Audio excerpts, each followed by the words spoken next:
మీ ఎలాంటి వ్యాపార ప్రకటనలకైనా వెంటనే మా ఛానల్ సంప్రదించండి. ప్రస్తుతం మనతో పాటు జ్యోతిష్య వాచస్పతి బ్రహ్మశ్రీ పోతుకొచ్చి చంద్రమౌళి శాస్త్రి గారు మనతో ఉన్నారు. గురువుగారితో మాట్లాడేద్దాం. నమస్కారం గురుగారు. ఓం శ్రీమాత్రే నమః.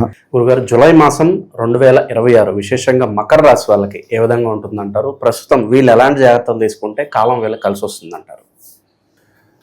మనకి ముఖ్యంగా ఈ జూలై 1వ తేదీ నుండి జూలై 31వ తేదీ వరకు కూడా ఈ యొక్క మాస ఫలితాలు చెప్పుకోవడంలో సూర్యగ్రహ ప్రాధాన్యత, కుజగ్రహ ప్రాధాన్యత చాలా ఎక్కువగా ఉంటాయండి. ఇందులో మకర రాశి వారికి కుజుడు పంచమ స్థానంలో ఈ నెల రోజులు ఉంటాడు. అంటే సంతానానికి సంబంధించినటువంటి సమస్యలు ఏవైతే ఉంటాయో, అంటే వారి యొక్క విద్యాపరంగా కావచ్చు, సంతానానికి సంబంధించిన ఆలోచన పరంగా కావచ్చు, లేకపోతే వారు చేసేటటువంటి పనులు, వారు చేసేటటువంటి ప్రయాణాదులు, లేకపోతే వారికి ఉన్నటువంటి ప్రేమ వ్యవహారాదులు ఉంటాయి కదా సంతానానికి సంబంధించి, ఈ విషయాలలో ఈ యొక్క మకర రాశి వారికి వీరు ప్రేమించిన ఆ అబ్బాయికో అమ్మాయికో పెళ్లి చెయ్యొచ్చా లేదా, పెళ్లి చేస్తే వీళ్ళు కలిసి ఉంటారా లేదా అని లోపల టెన్షన్ ఎక్కువైపోతూ ఉంటుందండి. ఆ టెన్షన్ వలన వీళ్ళకి అవసరం లేనటువంటి రోగాదులు రావటానికి అవకాశాలు ఉంటాయి. అంటే మకర రాశికి సంబంధించి ఈ కుజగ్రహము, శుక్రగ్రహము, కేతుగ్రహము వీరి యొక్క కోరిక స్థానంలో ఎవరున్నారు? రాహువు. కాబట్టి ఇవన్నీ అందుకని నేను మిక్స్డ్ చేసి ఏం చెబుతున్నానంటే, ఎవరైతే ప్రేమికులు ఉన్నారో వాళ్ళు దూర ప్రయాణాలకు వెళ్లకుండా, ఒకవేళ వెళ్ళాలి అనుకుంటే దగ్గర ప్రదేశాలకు వెళ్ళి చక్కగా మాట్లాడుకోండి, మీ మనసులో ఉన్నటువంటి అభిప్రాయాలు తెలియజేసుకోండి. అంతేగాని ఏదో దూరంలో మనకి ఏదో దొరుకుతుంది అని అభీష్టంతో, కోరికతో ఎవరికి ఇంట్లో చెప్పకుండా కుటుంబంతో ఎదిరించి వెళ్ళే వాళ్ళు కూడా ఉంటారు. చాలా జాగ్రత్తగా ఉండండి. దానివల్ల ప్రమాదాలు ఎన్నో రకాలు సూచిస్తున్నాయి. మానభంగాలు కావచ్చు, ప్రమాదాలు కావచ్చు, ఆర్థిక ధన నష్టాలు కావచ్చు, లేకపోతే అన్నదమ్ములు మధ్య విపరీతమైనటువంటి, అంటే ఒకే అమ్మాయిని తెలియకుండా అన్నదమ్ముల్లో ఎవరో ఒకళ్ళు ప్రేమించి కుటుంబాలలో కలహాలు కలగచ్చు. ఇట్లా ఒక సమస్య కాదండి, దీనివల్ల ఎన్నో సమస్యలు కుజగ్రహం, శుక్రగ్రహము, రాహుగ్రహం, కేతుగ్రహం ఇస్తున్నాయి. అట్లాగే కొంతమంది మకర రాశికి సంబంధించి స్టాక్ ఎక్స్చేంజ్ల్లో కానీ, లేకపోతే భూ సంబంధిత వ్యవహారాలలో వీళ్ళు అమ్మకాలు, కొనుగోలు చేస్తూ ఉంటారు కొంతమంది. అది రియల్ ఎస్టేట్ కావచ్చు, లేకపోతే విడిగా ఎవరైనా సరే దానికి సంబంధించిన వాళ్ళు ఎవరైనా సరే, ఒకళ్ళ ఇల్లు ఉందండి, దాన్ని వెళ్ళి మాట్లాడతారు, ఆ ఇల్లు అమ్మకానికి పెడతారు. అది బయట వేరే వాళ్ళకి చెప్పినప్పుడు అక్కడ మోసపూరితమైనటువంటి కొన్ని సమస్యలు మకర రాశి వారికి తగలడానికి అవకాశం ఉంటుంది. అంటే అక్కడ నష్టపోయే పరిస్థితులు, ఆర్థికంగా నష్టపోయే పరిస్థితి. కొంతమంది మకర రాశి వారికి విద్యార్థులకి విద్య యందు ఆసక్తి తగ్గి లేనిపోయినటువంటి ప్రయాణాలు, కాస్త లాంగివిటీ ప్రయాణాలు ఉంటారుగా. చదువుకునే వాళ్ళల్లో ప్రేమించుకునే వాళ్ళు ఉండొచ్చు, వాళ్ళు కొంచెం లాంగ్ ప్రయాణం చేసి వద్దాము అని చెప్పి వెళ్ళి అక్కడ లేనిపోని కొన్ని యాక్సిడెంట్లు జరగడానికి అవకాశం. ఎందుకంటే అండి, యాక్సిడెంట్లు, ప్రమాదాలు ఎందుకు చెబుతున్నానంటే, ఈ కుజగ్రహము ఈ ప్రేమస్థానంలో ఉండి 5వ స్థానంలో ఉండి కేతువుని, అందులో ఈ శుక్రుడు కూడా ఈ నెల రోజులు అక్కడే ఉంటాడు.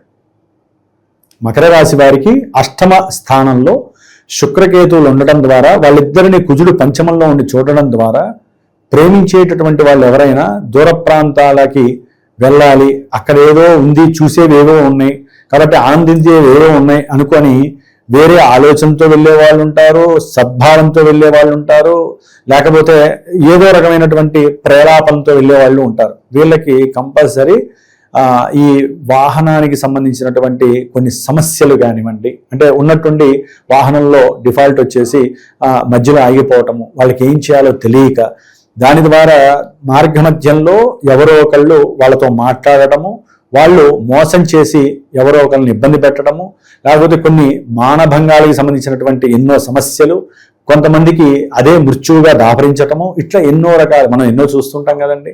ఎందుకంటే శుక్రుడు పంచమాధిపతి 8మంలో ఉండటం వలన అకస్మాత్తుగా వీళ్ళ యొక్క ఆలోచనలు, వీళ్ళకు ఉండేటటువంటి ఎన్నో ప్రణాళికలు ఉన్నట్టుండి మారిపోతూ ఉంటాయి. ఎందుకంటే కేతువు మర్మగర్భంగా ప్రవర్తిస్తూ ఉంటాడండి. ఆయనకి ఈ శుక్రకేతువుల యొక్క కలయిక ఏంటంటే, వీళ్ళ ఆలోచనలు స్థిరంగా ఉన్నట్టుంటాయి, దాంట్లో మల్టిపుల్ రియాక్షన్స్ జరిగి చేద్దాం అనుకున్న చేయకుండా ఇంకోటి చేసేస్తారు, అక్కడే సమస్య ప్రారంభం అవుతుంది. కాబట్టి కొంచెం జాగ్రత్తగా ఉండాల్సిన అవసరము స్త్రీల యందు జాగ్రత్తగా ఉండాలి, ప్రేమ వ్యవహారాల యందు జాగ్రత్తగా ఉండాలి, పెట్టుబడులు పెట్టేటటువంటి ఆర్థిక ధనపట్టులు పెట్టుబడులు ఉండాలి, భూ వ్యవహారాలు గృహాలు కొనేటప్పుడు కొంచెం మధ్యవర్తులతో జాగ్రత్తగా ఉండండి. మరి మకర రాశి వారికి తృతీయంలో ఉన్నటువంటి శనిగ్రహ అనుగ్రహం సంపూర్ణంగా ఉంది అని చెప్పుకోవాలి.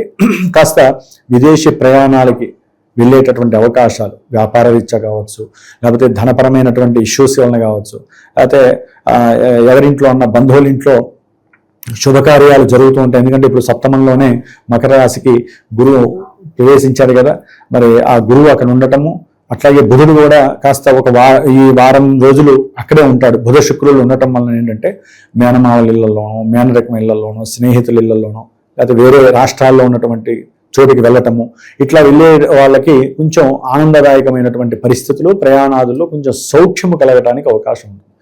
మకర రాశి వారికి కొంతమందికి వివాహ ప్రక్రియలు ఏదైతే ఉన్నాయో అనుకుంటారు కదా, గృహంలో వివాహం చేయాలి, ఇప్పటికే ఆలస్యం అయిపోయింది అనుకున్న వాళ్ళకి వివాహపరమైనటువంటి అనుకూలతలు గురుగ్రహం పరిపూర్ణంగా ప్రసాదిస్తోంది. ఎందుకని గురువు సప్తమంలో ఉండటమే కాకుండా శనిని అంటే ఈ రాస్యాధిపతిని చూస్తూ ఇప్పటికే బాగా వాళ్ళు ఒప్పుకోక, ఈ అమ్మాయి ఒప్పుకోవచ్చు, అబ్బాయి నేను పెళ్లి చేసుకోను, లైఫ్లో నా కెరీర్ ముఖ్యము అనుకున్న వాళ్ళు అకస్మాత్తుగా ఒప్పుకునే ప్రయత్నము, అష్టమం అకస్మాత్తు స్థానం, దాంట్లో శుక్రుడు కేతు ఉండేసరికి వాళ్ళల్లో ఏదో తెలియని ఆనందము కలగటము, లేకపోతే ఉన్నటువంటి ఆ కుటుంబీకుల్లో ఎవరో ఒకరిని ప్రేమపూర్వకంగా చూడటము, వివాహానికి ఒప్పుకోవటం, ఇట్లాంటి ఎన్నో శుభకార్యాలు శుభ సందర్భాలు ఈ మకర రాశి వారికి వివాహపరంగా ఆనందదాయకంగా ఉండేటటువంటి శోభాయమాన పరిస్థితులు లాభకరంగా కలుగుతున్నాయి. సంతానపరమైనటువంటి మంచి సుఖ సంతోషాదులు కూడా ఈ గురుడు ప్రసాదిస్తాడు. అట్లాగే మకర రాశి వారు అనుకున్నటువంటి ప్రతి విషయము కూడా సంకల్పము ఎంతటి కష్టమైనా సరే చాలా ఈజీగా అయ్యేటటువంటి పరిస్థితి కనిపిస్తోంది. సంతానపరమైనటువంటి ఉన్నత విద్యాభ్యాసానికి వీరు అవసరమైతే సరే 10 రూపాయలు ఎక్కడైనా అప్పు చేసి వారి యొక్క సంతాన సౌఖ్యానికి విద్యాభ్యాసమే మూలము అనుకొని ఆ ప్రయాణానికి కూడా రెడీ చేసేవాళ్ళు మకర రాశి వారి యొక్క ఆలోచనలు పుష్కలంగా నిండి ఉంటాయి. మరి వీరికి సూర్యగ్రహ ప్రభావం అత్యంత ప్రభావం అని చెప్పాం కదా, మరి ఈ సూర్యుడు మకర రాశి వారికి జూలై 15 వరకు చాలా అత్యద్భుతమైనటువంటి ఆకస్మికంగా ఉద్యోగ ప్రాప్తి, ఆకస్మికంగా సేవక స్థితి, ఆకస్మికంగా బంధువుల వలన విడిపోయినటువంటి బంధువులు వీరితో మాటాముచ్చట మాట్లాడటము, చక్కటి ఆనందకరమైనటువంటి యోగము, ఈ దూరంగా ఉండి ఎప్పుడూ మాట్లాడలేనటువంటి తండ్రి అంటే ఉద్యోగరీత్యా కావచ్చు, వ్యాపార రీత్యా కావచ్చు, వేరే దేశాలకు వెళ్ళి లేకపోతే ఈ దేశంలో ఉండి కూడా విడిపోయిన భార్యాభర్తలు, పిల్లల గురించి బాధపడుతున్న వాళ్ళు అకస్మాత్తుగా చక్కగా పిల్లలతో మంచిగా మాట్లాడి ఆ భార్యాభర్తల మధ్య ఉన్నటువంటి కొంత సంఘటిత ఇబ్బందులు ఉంటాయి కదా, ఎడబాట్లు, అవన్నీ కూడా ఒక పట్టాన పక్కకి వెళ్ళిపోయి వాళ్ళిద్దరూ మాట్లాడుకోవటం, సంతానం ఆనందంగా ఉండటం, ఇలాంటివి కొన్ని విశేషమైనటువంటి సంఘటనలు అంటే అనుకోని సంఘటనలు వీరికి జరగటము. ఎవరైతే గనక అనుకోకుండా ఉద్యోగాలు పోయి అనుకోకుండా ఉద్యోగాలు కూడా ఈ 15 లోపల వీరికి కలగడానికి అవకాశాలు ఉన్నాయి. ఆల్రెడీ బిగినైంది. జూలై 15 వరకు మంచి ఉద్యోగ పరిస్థితులు కలుగుతున్నాయి, సంకల్పంలో సిద్ధి కలుగుతుంది. ఏదైనా వీళ్ళు అప్పులు చేసి ఉన్నా సరే ఆ అప్పులు తీర్చే పరిస్థితి వీరికి కలగటము. అట్లాగే లైఫ్ లేకపోతే డెత్కి సంబంధించి కొంతమంది ఇంకా అంటే డబ్బు వచ్చే ప్రక్రియలు ఎన్నో ఉంటాయి. లైఫ్ ఇన్సూరెన్స్ అని వాటిల్లో డబ్బులు జమ చేస్తూ ఉంటారు కదా, లేకపోతే పిఎఫ్లని, పెన్షన్స్ అని, వీటికి సంబంధించిన విషయాల్లో కూడా వీళ్ళకి 15వ తేదీ లోపల చక్కగా సహాయ సహకారాలు గవర్నమెంట్ ద్వారా కావచ్చు, ఉద్యోగాల ద్వారా కావచ్చు కలగడానికి అవకాశం ఉంది. తర్వాత జూలై 15 తర్వాత వీరికి కాస్త గడ్డు కాలం అని చెప్పాలి. ఎందుకంటే కొంతమంది వ్యాపారస్తులకి వ్యాపారంలో ఇమడటం చాలా కష్టంగా అనిపిస్తుంది. వ్యాపారంలో లాభ నష్టాల విషయాలలో వీరి మధ్య కొంచెం వాగ్వాదాలు, సౌకర్యవంతమైనటువంటి పరిస్థితి ఈ రవి వలన పోతుంది. ఎందుకంటే అండి ఇక్కడ ఈ రవి అష్టమాధిపతి, తృతీయ వ్యయాధిపతి, అంటే పూర్తిగా నెగిటివ్గా ఆపాదించే వ్యవస్థ. మరి గురుడు సప్తమంలో లాభమే కదండి, అంటే సప్తమంలో కొన్నిటికి లాభం, కానీ వ్యాపార విషయంలో ఎప్పుడైతే రవి ఇక్కడికి వస్తాడో వాళ్ళ మధ్య విపరీతమైనటువంటి వాగ్వాదాలు జరుగుతాయి. అంటే కొట్టుకునేంత ఏమి ఉండవండి, ఎందుకంటే రవి గురులు మిత్రులు కదా, సౌఖ్యస్థానంలో అక్కడ ఉన్నారు. కానీ వ్యాపార విషయంలో నేనేవో అనుకున్నాను, నువ్వు ఇట్లా చేసావు, నువ్వు ఇట్లా మోసం చేస్తావు అనుకోలేదు, లేకపోతే నన్ను ఇట్లా నలుగురిలో అవమానిస్తావు అనుకోలేదు, ఇట్లా మాటలు అంటే వాళ్ళకి నచ్చక సౌకర్యం కోల్పోయి వారి మధ్య కొంచెం డీవియేషన్ వస్తుంది, ఒక 15 రోజులు, ఒక నెల రోజులు. కాబట్టి ఇప్పుడు కొంచెం వ్యాపారస్తులు ఓకే మనకి గ్రహస్థితి ఇలా ఉంది కాబట్టి మనం జాగ్రత్తగా ఉండాలి. ఇట్లా ఎన్ని వేరియేషన్స్ అంటే మకర రాశి వారికి కుటుంబంలో, కుటుంబ స్థానంలో, ధనస్థానంలో ఉన్న రాహువు కిటకిటలాడిస్తూ ఉంటాడు, ఆర్థికపరమైన సంక్షోభాన్ని కలుగజేస్తాడు. అష్టమంలో ఉన్నటువంటి కేతువు ఆకస్మికంగా మృత్యు ప్రమాదాలని, ఉద్యోగంలో విపరీతమైనటువంటి అవహేళనలు, ఆకస్మికంగా అవమానాలు ఎదురవటము, వాళ్ళు కొంతమంది అయితే కనుక తట్టుకోలేక వారికి ఏ కేతు మహర్దశ జన్మజాతకంలో అంతర్దశ నడుస్తోందనుకోండి, ఉద్యోగంలో ఏదైనా తేడా వస్తే వీళ్ళు తట్టుకోలేక వాళ్ళంతటా వాళ్ళు ఇంకేదైనా చేసుకునే ప్రయత్నాలు చేయటము, ఇట్లా విపరీతమైనటువంటి చర్యలు కొంతమందికి ఆర్థిక విషయాలలో, ఆకస్మిక ఉద్యోగ విషయాలలో, ప్రయాణ విషయాలలో ప్రమాదాలు జరగటము, ఇట్లా రకరకాల అవమానాల వలన ప్రమాదాలు కొని తెచ్చుకోవటము జరిగే అవకాశం ఉంది. కాబట్టి రాహుకేతువులు కుటుంబంలో కూడా సంక్షోభాన్ని కలుగజేస్తారు. భార్య భర్తల విషయంలో ధనము, ఇప్పుడు ఉద్యోగం ద్వారా కానీ వ్యాపారం ద్వారా కానీ ఒకళ్ళు ఎక్కువ సంపాదిస్తారు, ఒకళ్ళు తక్కువ సంపాదిస్తారు.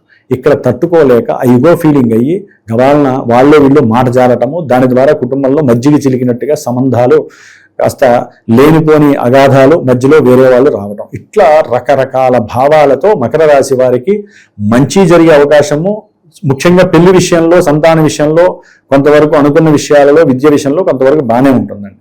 కానీ మిగతా గ్రహస్థితి బాలేదు కాబట్టి వీళ్ళు కొంచెం జాగ్రత్తగా ఉండాలి. అన్నిటికన్నా ముఖ్యము ఇవన్నీ అందరికీ జరుగుతాయా మకర రాశి వారందరికీ అంటే అందరికీ జరగవు. కోట్ల మంది ఉంటారు కదా, జన్మజాతకాన్ని బేస్ చేసుకోవాలి వీళ్ళు. అంటే వివాహం, మరి కొంతమంది ఫోన్లు చేస్తారండి, గురువు గారు మీరు చెప్తున్నారు పోయిన 2-3 నెలల బట్టి వివాహం అయిపోతుంది అని. వివాహ ముహూర్తాలు మొన్న అయిపోయినాయి, మధ్యలో అధిక జ్యేష్ఠ మాసం వచ్చింది, మళ్ళీ నిజ జ్యేష్ఠ మాసం, మళ్ళీ ఆగస్టు వస్తుంది. మాకు ఎక్కడ ఇంత వివాహానికి, అసలు వివాహ యోగము ఉన్నా కూడా వివాహానికి సంసిద్ధంగా లేడీస్, స్త్రీలు లేక, పురుషులు కొంతమంది కెరీర్ వైపు పరిగెడుతూ వివాహాలు వాళ్లే ముందు కాబట్టి తల్లిదండ్రులు ఏం చేస్తారండి, జాతకం ఏం చేస్తుంది, కానీ జాతకమే చేస్తుందని నేను చెప్తానండి. జాతకంలో మనకి గోచారం సిగ్నల్ ఇచ్చింది కదా, గ్రీన్ సిగ్నల్ అనుకుంటే మనకి జాతకం గ్రీన్ సిగ్నల్ ఇవ్వద్దు. అందుకనే వివాహమనే కాదండి, విద్యలో కుంటుపడ్డా, వ్యాపారంలో నష్టపడ్డా, మనకి ఉన్నట్టుండి అనారోగ్యాలు వస్తున్నా, గృహంలో అనుకోకుండా ఏదైనా చెడు జరుగుతున్నా ఒక్కసారి ఆ ఇంటి పెద్ద జాతకాన్ని కానీ, పిల్లలైతే పిల్లల పరంగా జాతకాలు కానీ చూపించుకొని గురువు ద్వారా వారు చెప్పినటువంటి గ్రహాలు ఏవైతే జాతకాలలో ఉన్నాయో వాటికి శాంతులు చేసుకోవటము, చక్కగా వాటికి సంబంధించిన హోమాదులు ఏవో చెప్తారు. ఇప్పుడు ఒక్కొక్క లగ్నానికి ఈ పంచమాధిపతనో లేకపోతే ముఖ్యమైన గ్రహాన్ని తీసి అమ్మ మీరు నిత్యము ఈ దేవతారాధన చెయ్యండి అని చెబుతాం. గోచారంలో ఎవరికైనా చెప్పాలండి. ఇప్పుడు ఏం చెబుతాను, అమ్మ కాస్త శివుడికి అభిషేకం చేసుకుంటే వ్యాపారంలో ఇబ్బందులు ఉండవు, ఆరోగ్యపరంగా బాగుంటారు, భార్యాభర్తలు అనుకూలంగా ఉంటారని చెబుతాం. మరి రాహుకేతువులు ఉన్నారు, సుబ్రహ్మణ్య అష్టకాన్ని చదవండి. లేకపోతే ఆకస్మికంగా కొంతమందికి మరణాలు ఇళ్లలో ఎక్కువ జరుగుతూ ఉంటాయి, వారు కొన్ని పూజలు చేసుకోవాల్సిన ధర్మం ఉంది. కొంతమందికి ఉద్యోగంలో ఉన్నటువంటి తొలగిపోయిన అవకాశం వస్తే లక్ష్మీ గణపతి హోమం కానీ, లక్ష్మీ గణపతి జపం చేసుకోండి.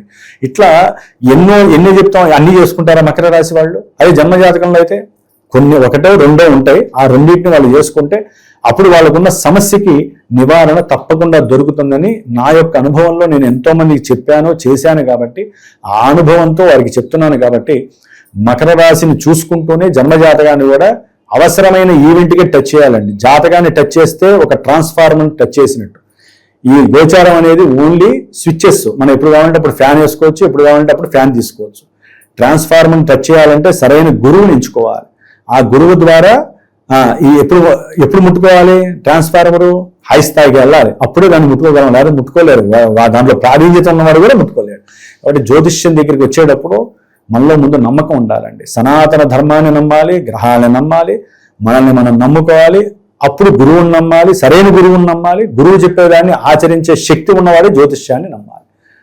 కాబట్టి ఇన్ని రకాలుగా వాళ్ళు ఆ తాడు మీద నడిస్తే తప్ప జ్యోతిష్యం దగ్గరికి తొందరగా ఎవరు రాకూడదు. వచ్చారంటే మటుకు దానికి తగ్గ పరిహారం ఉంటేనే మీరు దాన్ని టచ్ చేయండి. పరిహారం చేయని వాళ్ళు లేకుండా మిమ్మల్ని మీరు నమ్ముకుంటూ, మీకు ఇష్టం వచ్చిన దైవాన్ని నమ్ముకుంటూ ఏదో చేసుకుంటూ ప్రశాంతంగా జీవించటం ప్రధానమని నా యొక్క అభిప్రాయం. ఓవరాల్గా ఈ రాశి వాళ్ళందరికీ ఈ నెల ఏ విధంగా ఉండబోతుందో మీ మాటల్లో మంచి విశ్లేషణ అందించారు. ధన్యవాదాలు. శుభమస్తు, లోక కళ్యాణమస్తు.